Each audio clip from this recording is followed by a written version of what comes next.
Station, this is Houston. Are you ready for the event?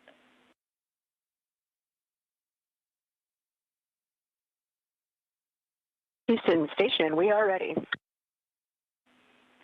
Houston ACR, this is Mission Control Houston. Please call station for a voice check.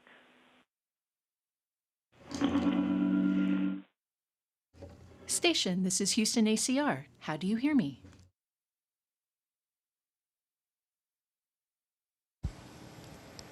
International Space Station has you loud and clear.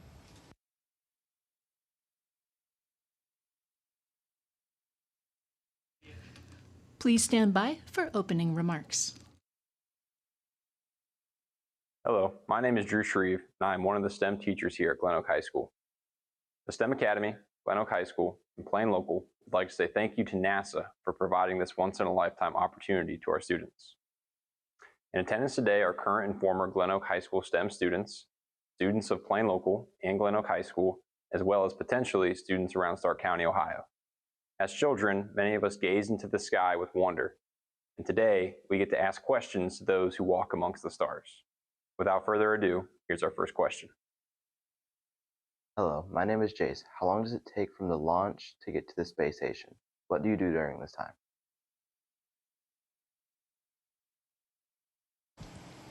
Hi, Jace. Welcome aboard the International Space Station.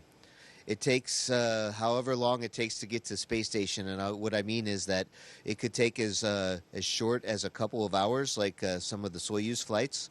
And I think we set a record on our Dragon flight to get to the space station in only 14 hours. So it really depends on where the space station is and when we launch. But I'll tell you what, just to get from Earth to space takes less than 10 minutes. It's amazing. Hello, my name is Yanni. What is the biggest adjustment for you during the first few days on the space station?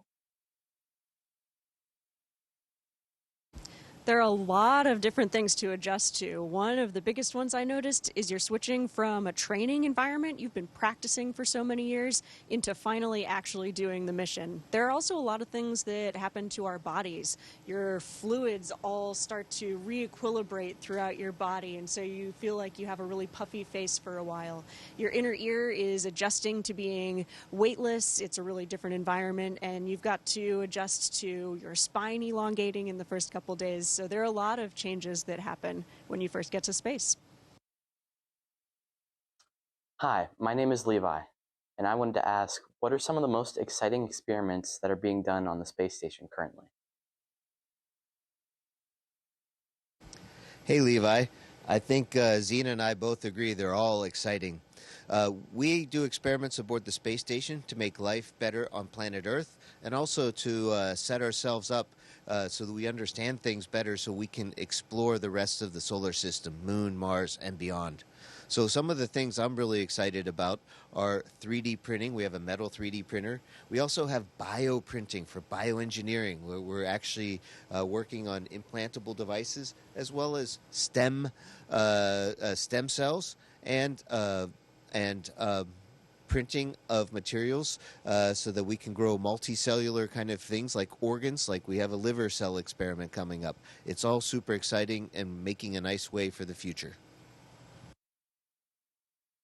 Hi, my name is Michael, and would a paper airplane still generate lift on its wings in the space station?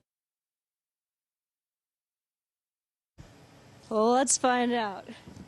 Our crewmates Johnny and Kimia hooked us up with a nice paper airplane here.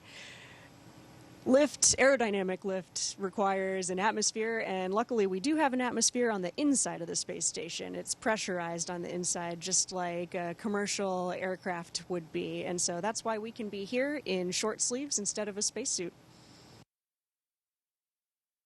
Hello, my name is Sophia. With the space station being exposed to a wide range of temperatures, does thermal expansion and contraction cause issues? Hey, Sophia. It sounds like you're a budding aerospace engineer or material scientist. We do worry about that. We go from negative 250 degrees to positive 250 degrees, all within 90 minutes, within one orbit. So metal, as you know, can expand and contract with that temperature difference. So we protect it. First off, we choose metals that don't expand and contract too much, that won't have that problem. Secondly, we put a passive thermal protection around the space station. Sometimes it's these blankets that have a little bit of vacuum in between, so they're a great insulator. And sometimes we just use a shiny white paint or even just a sharp metallic surface. That's why we don't have too many spaceships that are black or anything like that, because that'll really affect the thermal properties of materials. Great question. Hi, my name is Maya. Do convection currents occur in the space station due to uneven heating? Yeah, that's a great question, too. Convection really requires buoyancy, and we don't really experience that here since everything is in free fall all the time.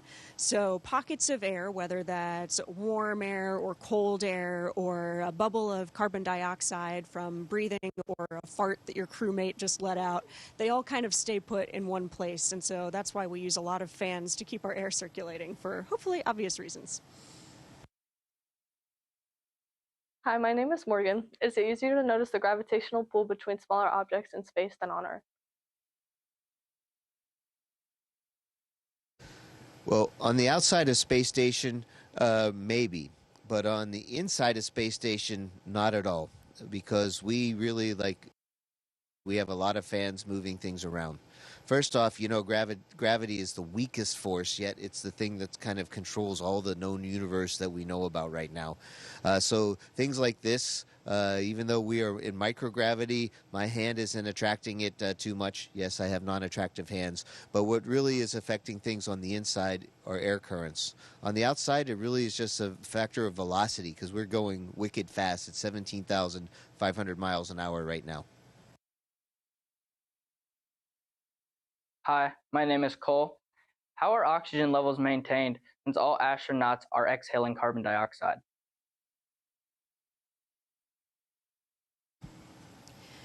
We need two things here. We need one way to remove carbon dioxide and then separately a way to generate oxygen. Luckily, we have both of those things here. We have a lot of different technologies that are able to scrub carbon dioxide from the air that we breathe. And then we have our oxygen generation system, which actually takes water from the atmosphere in here, whether that's humidity or sweat or urine, and then splits it through electrolysis into hydrogen and oxygen. Hi, my name is Brennan. My question for you guys is, do metals oxidize in space? Hey, Brennan. For oxidation, you need oxygen, right? So inside the space station, we have O2. And that's really good because it helps us breathe. But also, it could oxidize metals on the inside. But we have a lot of ways to prevent against that. Outside the space station, solar radiation actually splits oxygen apart, and we have monatomic oxygen, which is really cool, except it can't oxidize things. So we actually, to understand that better for long-term spaceships or other satellites or something, we have a materials on the ISS experiment, MISSY, and we expose different materials to the outside of space and see what the effects are. Hello, my name is Ian. Does microgravity affect chemical reaction? Ooh, kind of, in the sense that here in orbit, we experience all of the same math and physics and chemistry and biology that is true on the ground on Earth. It's all the same. But which processes dominate is what's different. And so we talked about convection earlier. Without density-driven processes or convection, smaller processes that are harder to observe on Earth can be dominant. So this is things like surface tension or diffusion or static electricity. This makes it a really great environment to study processes that are really hard to observe on the Earth. My name is Eli. How is the living environment temperature maintained?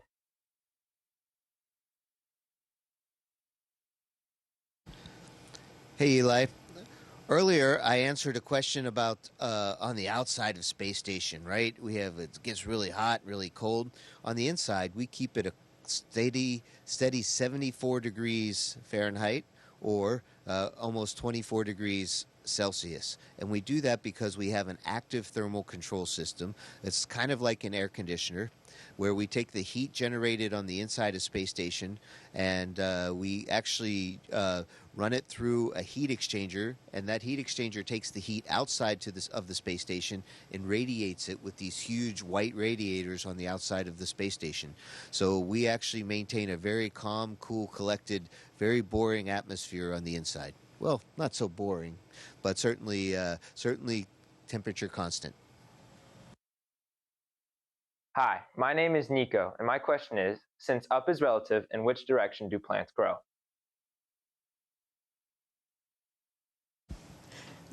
I love this question. It's all relative, you're right. But again, the similar things that happen to plants on Earth happen here. So plants on Earth, the leafy portion of the plant tends to grow towards sunlight, and the same thing happens up here. If you try to grow a plant, the leaves will grow towards whatever light source you have. The roots are trying to grow towards water, and so we have the same kind of effect here that you might see in the forest if a tree is growing up and then it has to go over to the side to reach the sunlight. You can see similar things here, but we can grow plants on the ceiling or on the walls or on the floor, and they'll all grow towards the light. Hi, my name is Lila. Are you able to 3D print on the space station? If so, are there any challenges? What do you print? Hey, Lila, that's a really good question. I bet you probably have a makerspace or have seen 3D printing. You may even have one at home. I know I do. And I like 3D printing. Aboard the space station, we have some 3D printers. We have one that does kind of the standard plastic, and then we also have a metal 3D printer. Now, that's the good news. The bad news is that the people on the ground get to have all the fun with the printing. We don't get to print so much. They keep us busy doing other things because they can do that on the ground. So, yeah, we don't have a makerspace up here, yet a lot of things get made. But I hope you investigate 3D printing in your career, too, because it's definitely a very much neat thing for the future and really can help humans. Hello, my name is Xander. Have there been any interesting findings from the bone study? Yeah, some of the studies on how our bones are affected by microgravity are super interesting and really relevant to people back on Earth, since as astronauts we're experiencing a lot of the same effects as osteoporotic populations on the ground are experiencing. So we've gotten to take a look at how different vitamins or supplements that we can take can mitigate some of that calcium leaching into our bloodstream, and also how exercise, especially resistive exercise or high impact exercise, can help us prevent bone density loss. Hi, my name is Kyle. Thinking about Newton's third law of motion, what happens when you sneeze in microgravity? Well, Kyle, let's find out. Achoo! Not very much. It was kind of propulsive, but not really too much. And I was free-floating. I wasn't even holding myself down. So sneezes and other bodily emissions really aren't so propulsive, which is too bad because it makes fun a lot of things for cartoons. But Newton's third law is really important. That's what why we're understanding how to keep our orbit here in space and how to send our friends to the moon, hopefully next year, and back. Hi, my name is Kason. Do you guys have breaks? What is the form of entertainment? Is there Netflix or YouTube up there? Yeah, thankfully we do get breaks, and so do the teams on the ground who are working mostly around the clock to keep us safe. Up here, we usually get Sundays off, and we're working most days from about 7 a.m. to 7 p.m., but we can take time off in the evening, especially to share a meal. We do have satellite-based internet. It's not great enough to stream a movie, but I'd rather be looking out the window. Hi, my name is Brooklyn. Is there an increased exposure to electromagnetic radiation on the space station? Hey, Brooklyn. That's a very important question. So there are different kinds of radiation. Electromagnetic radiation are photons, like lights and X-rays. It's all the same thing. Maxwell showed that in the past, right? So, but our electromagnetic radiation exposure is pretty much the same as it is on planet Earth. But there's other kind of radiation too, such as galactic cosmic rays and alpha and beta radiation from the sun, things like that. And that we do get a little bit more. We're not as protected by the Earth's atmosphere. We are very protected, though, by the Van Allen radiation belts, which are like 3,000 to 6,000 miles around planet Earth. But we do get more radiation from things, galactic cosmic rays. And sometimes when you're sleeping or have your eyes closed, you can see a flash go across, and it's actually kind of cool, but it's also like, wow, I wonder where that came from. Hi, my name is Liam. How is trash disposed of on the space station?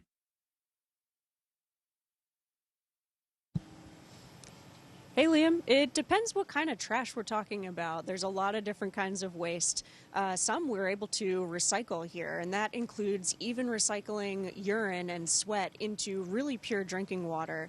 Other things we have to send home to the ground. These are really useful for helping us figure out maybe why a piece of equipment wasn't working the way it was supposed to.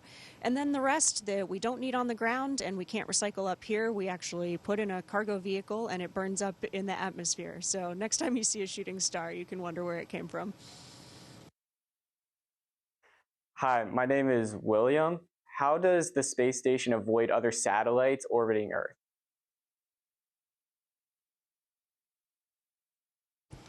Hey, William, that is a great question. So first off, there are a lot of satellites at different altitudes around planet Earth. And sometimes even satellites don't even go in they go in orbits, but they're not circular orbits. We maintain a circular orbit roughly about 250 miles above planet Earth. And yes, there are satellites and other things that are there too. So we have a lot of friends on the ground that monitor and know where everything is and know where we are. They can predict the orbits, and if there's going to be a collision or a potential collision, we avoid it. We usually do that by changing our orbit slightly, and then we'll miss it. So we have a debris avoidance maneuver programmed, available to us, and it takes just about 45 minutes to half an hour, and we can move out of the way of things. Hi, my name is Hannah. What is the biggest thing in space that you did not think that you would have to deal with? This guy, am I right? I'm just kidding. There's so many different little things that you don't expect. One of the first things I noticed when I got here was how much the tops of my feet got sore. And that's because in order to stay put, we have to hook our feet into these little handrails. And for the first couple of days, that was a total adjustment. By the end of a mission, you usually wind up with calluses on the tops of your feet rather than the bottoms. I thought that was very interesting. Hi, my name is Sophia. What are the biggest challenges when conducting a spacewalk? And do all members of the crew do spacewalks?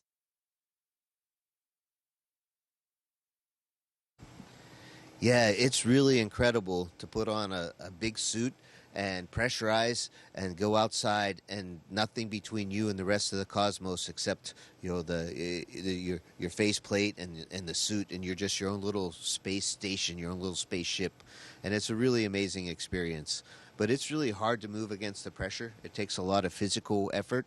We have to train for it and train a lot for it underwater, because that's the best way to that we can know on planet Earth to train for spacewalks off of planet Earth. They're pretty tough. But the things that we learned about how to be weightless, by the time we get to a spacewalk, we're good to go. Most astronauts do get a chance to spacewalk, but not all of us. It's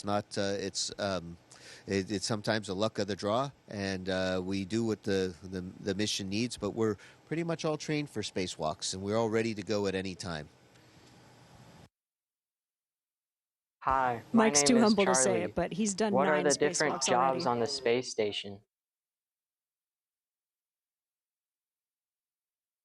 Hey, Charlie, great question. We all do a little bit of everything. So even though we might have different assignments for the vehicle, the rocket that takes us up to the space station, once we get here, we have a space station commander. And then for the other half of the space station, we might have a lead for certain things. but everybody is doing all of the work all of the time. So 1 hour you might be working on an electrical problem or a plumbing problem. The next hour you're working on a scientific experiment. It's really cool to get to share the work that way. Wow, Eagle Nation, that was awesome. Hi, my name's Dave Limbaugh, and I'm one of the STEM teachers here at Glen Oak High School. On behalf of the students and the staff, we would like to extend our appreciation to all the members of NASA and our new friends flying high in the skies above us. Thank you for inspiring us to reach for the stars. Go Eagles!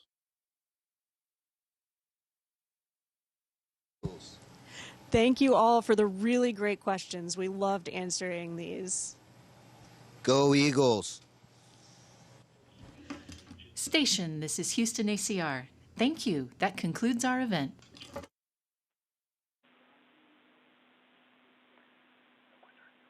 Thank you to all participants. Station, we are now resuming operational audio communications.